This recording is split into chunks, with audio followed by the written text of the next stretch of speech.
ขอเสียงคนสีมีแห้งเลยเลย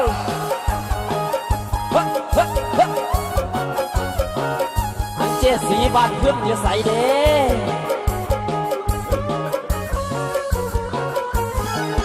มันตรมมันเจ็บละปมละทมเลือดไทยมันอ่อนละช่วยไปทันใจเมื่อพูดเศร้าห้ามสิเก่าเฮือนทอง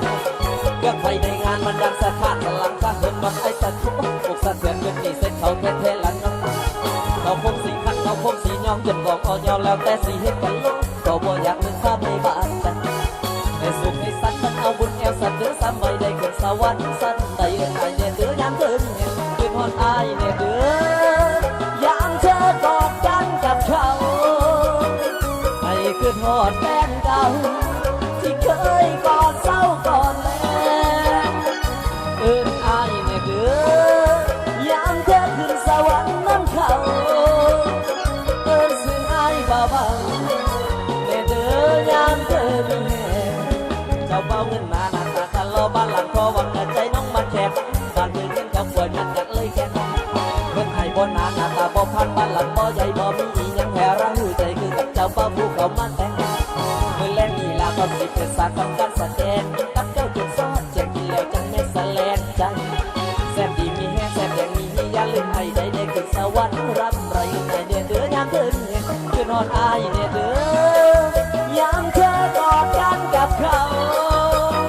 ไอ้ขึ้นนอนแม่เก่า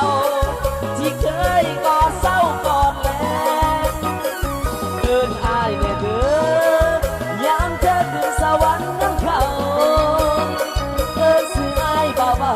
ๆเนี่ยเดือยามเธอมีแห่เอาเฮ้ย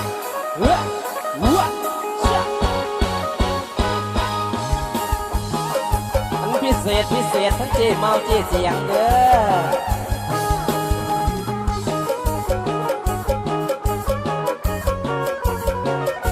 คือทอดอ้ายเนี่ยเด้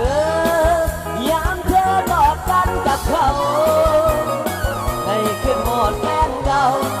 ที่เคยกอดเศร้ากอดแลนเอิ้นอ้ายเนี่ยเด้อยามเธอขึ้นสวรรค์น้ำเขาเอิ้นสื่ออ้ายเบา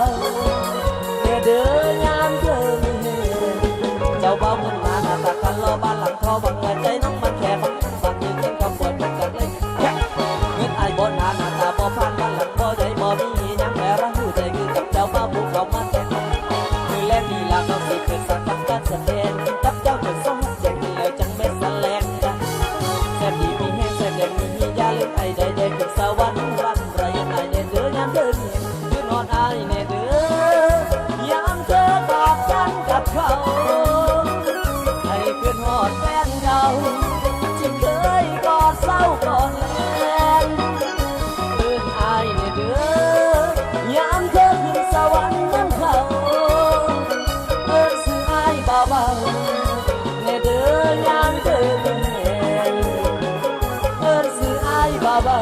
ๆเนี่ยเด้อยามเธอมีแห่ง